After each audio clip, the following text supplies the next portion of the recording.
प्रजापतिना तदेतान्यन्यो विश्वा जातानि परिता बभूव यत्कामास्ते जुहुमस्तन्नो अस्तु वयं स्याम पतयोरयिणाम। वैचारिक श्रृंखला में आज राधा कृष्ण रहस्य के बारे में चर्चा करेंगे। जिस देश का इतिहास मिट चुका हो उस देश को मिटने में देर नहीं लगती। दुनिया में कोई भी जाति हो, कोई भी कौम हो, अपने महापुरुषों का, अपने बाप दादाओं का कोई बुराई सुनना पसंद नहीं करता। काके तो देखिए। लेकिन आज हमारे जो हिंदू भाई हैं वे अपने महापुरुषों का, अपने बाप दादाओं का अगर उनकी कहानी रख दी जाए तो बड़े प्रेम से सुनते हैं। आज इसी बात को तो कहना है। संस्कृति राष्ट्र की आत्मा होती है, इसे हमें विध्वंस नहीं करना चाहिए।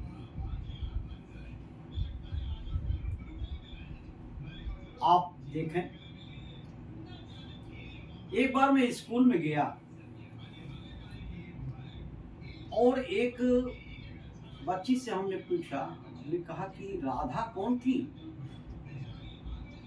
तो उसने कहा राधा कृष्ण की प्रेमिका थी। अब बताइए, भगवान श्री कृष्ण, उनको आपने गीता में भी सुना, कितनी मर्यादित ढंग से गीता में उनके चरित्र को बताया गया। वो मानवता के पुजारी थे। जगह जगह पर उन्होंने युद्ध को रोकने का प्रयत्न किया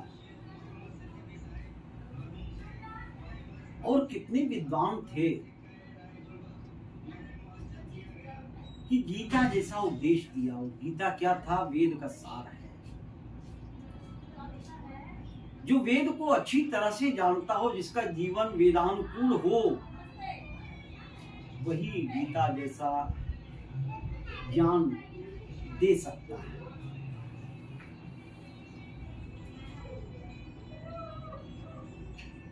राधा के बारे में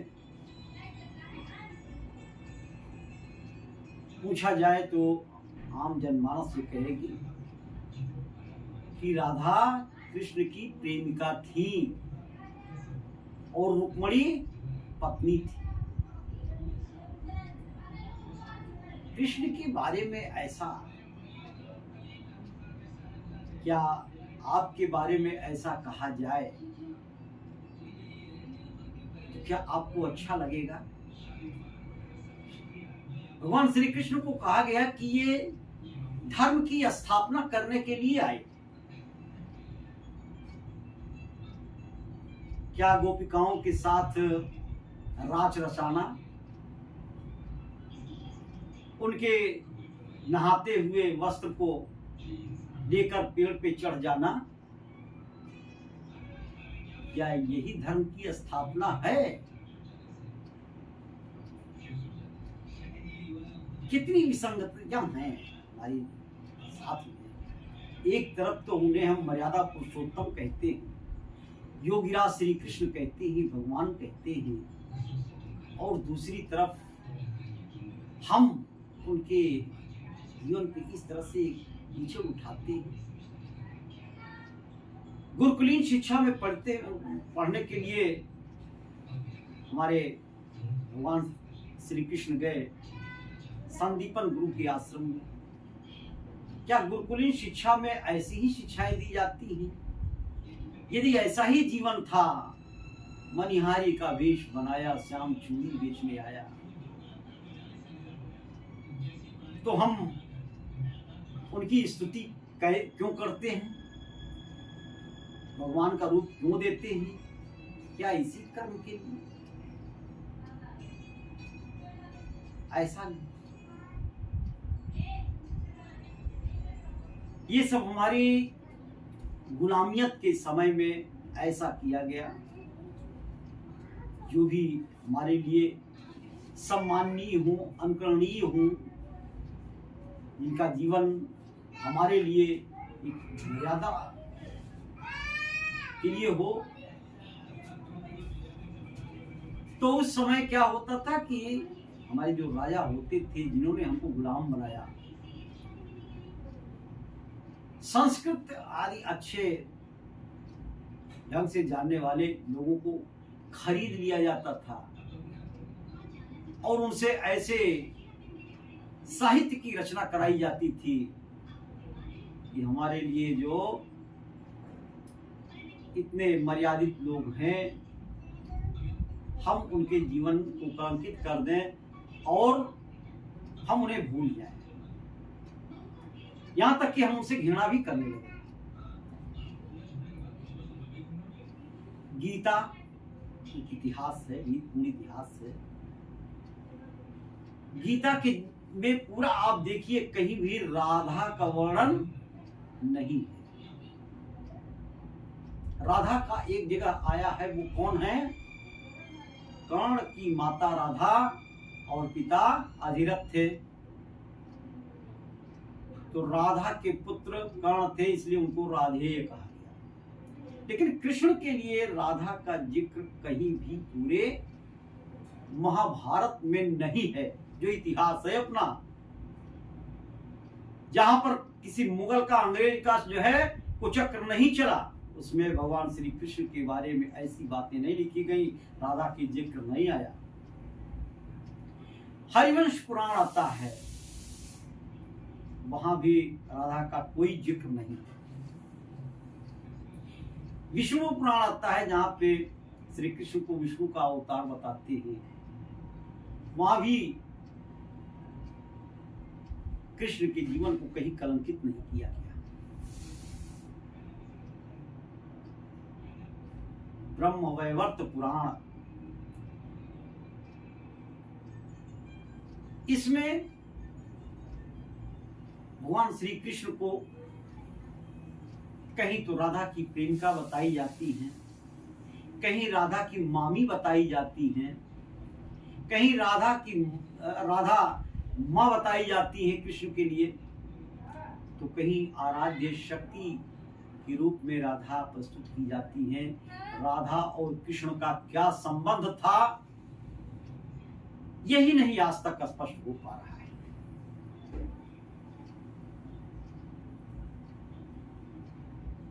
भागवत पुराण के लिए एक से एक संत बुलाए जाते हैं, जो लाखों लाख रुपए एक दिन का लेते हैं और हमको किस तरह से वो बेवकूफ बनाते हैं।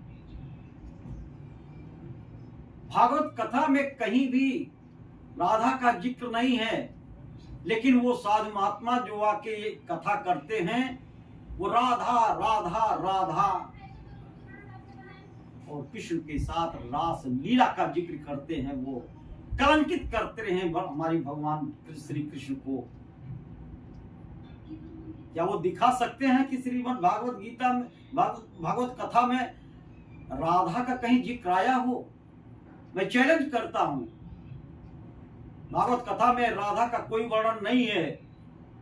बस केवल ये साधु महात्मा राधा राधा राधा करके जैसे राधा का क्या चीज भर दिया गया भागवत कथा में।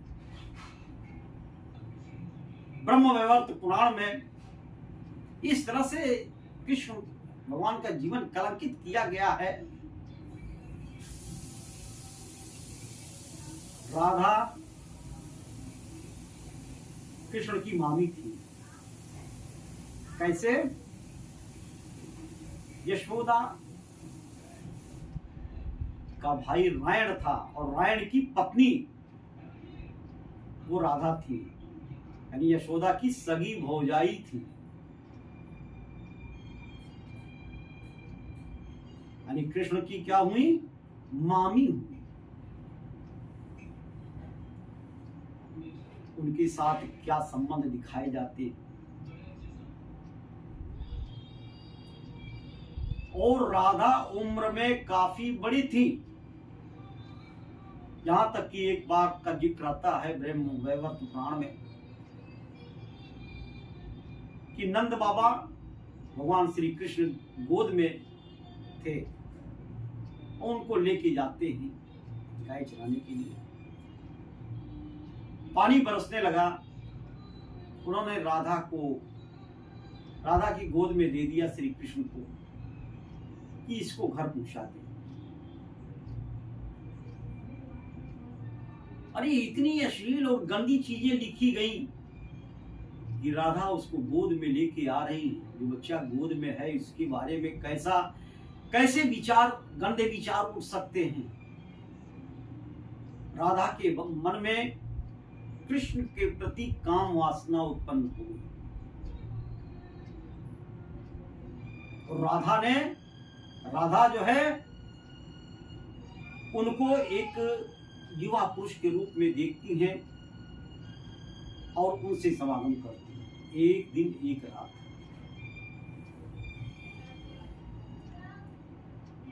इस तरह से गंदा अश्लील जिक्र भगवान कृष्ण का राधा के साथ।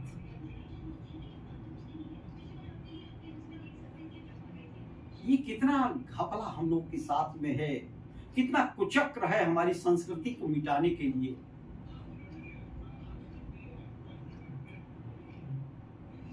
जिस कृष्ण ने, भगवान श्री कृष्ण ने द्रौपदी का चीर हरण जब हो रहा था तो उन्होंने चीर को बढ़ाया था,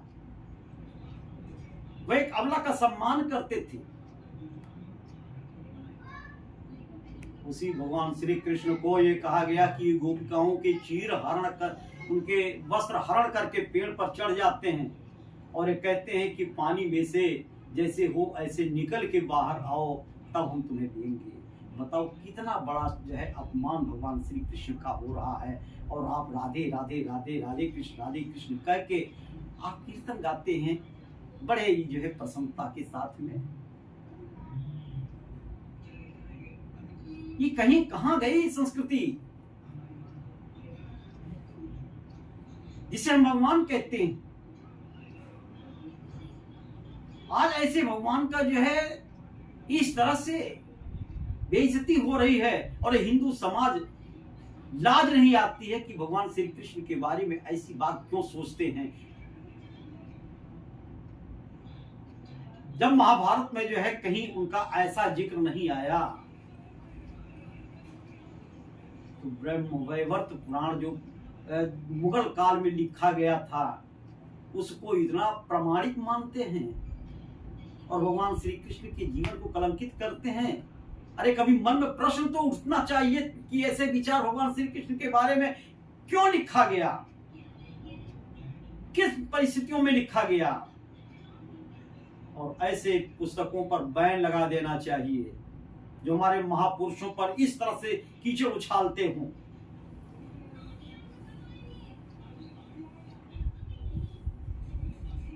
भगवान श्री कृष्ण की एक ही मात्र पत्नी थी, वो थी रुक्मणी।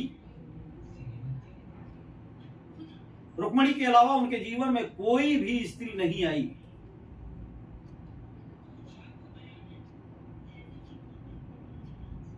और रुक्मणी का जब विवाह होता है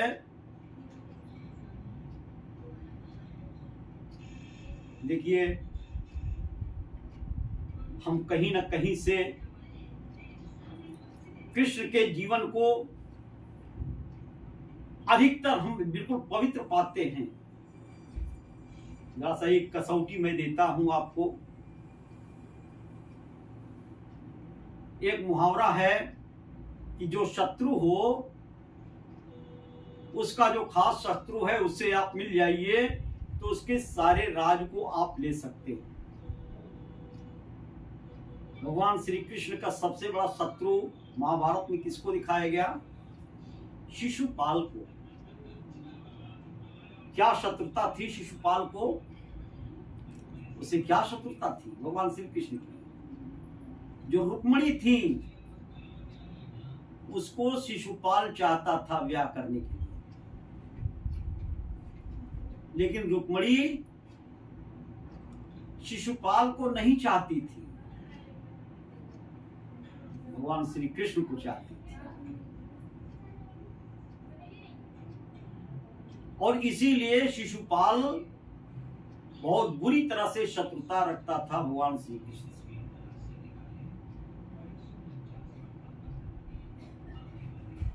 और उसी पे देखिए धृतराष्ट्र के राज्यसभा में शिशुपाल क्या क्या कह गया श्री कृष्ण को।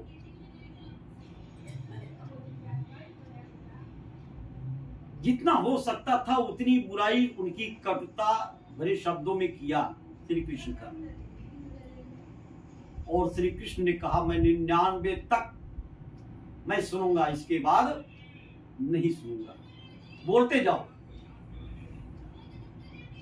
शिशुपाल ने जितने भी कटु शब्द कहे, कहीं भी उन्होंने भगवान श्री कृष्ण के जीवन चरित्र पर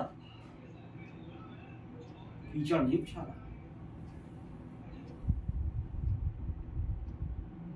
यदि इस तरह का चरित्र होता कलंकित भगवान श्री कृष्ण का, तो शिशुपाल ये जरूर कहता कि अरे तू तो राधा को लेके घूमता है, नंगा नाच करता है,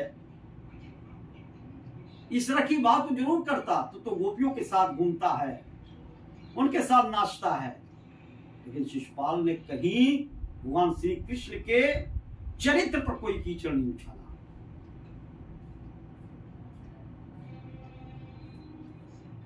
आप उस गीता को आप मानेंगे या मुगल काल में लिखी गई ब्रह्मवैवर्त पुराण को मानेंगे? और जो भागवत कथा में जो है राधा राधा करके जो प्रवचन कहे जाते हैं उनको आप सही मानेंगे?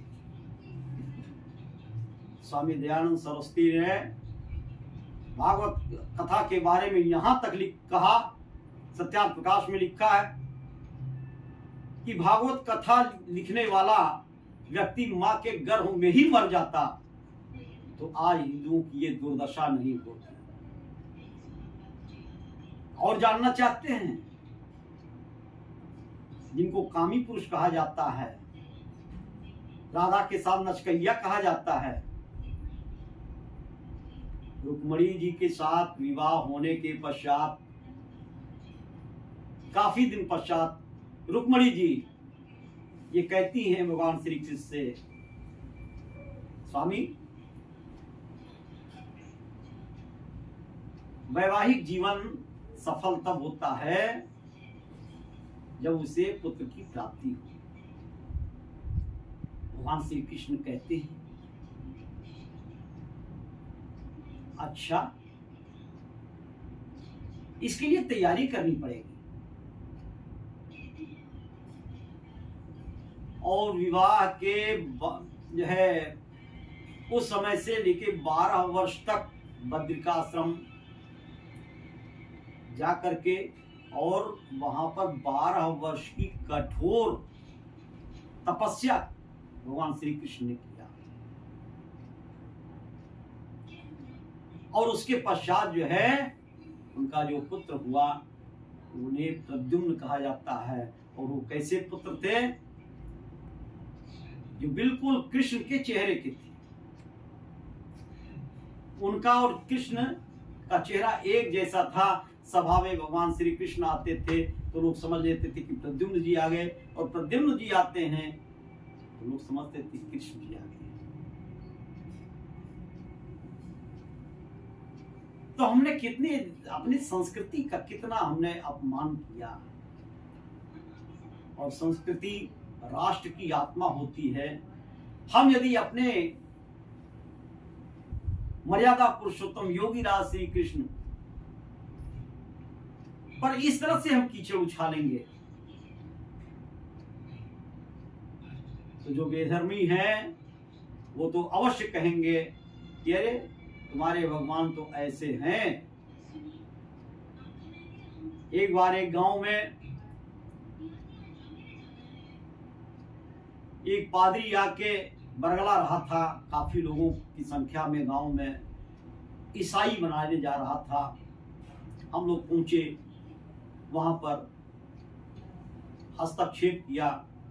वही पादरी बोलता है, अरे हमारे श्री कृष्ण भगवान ऐसे ऐसे थे, उनके बारे में पुस्तकें ऐसी लिखी गई, अरे उनका चरित्र ये देखो कितना पाप किया, लेकिन मेरे ईसा मसीह वो क्या किए, सबके पापों की गठरी लेकर के वो जो है सूली पे चढ़ गए।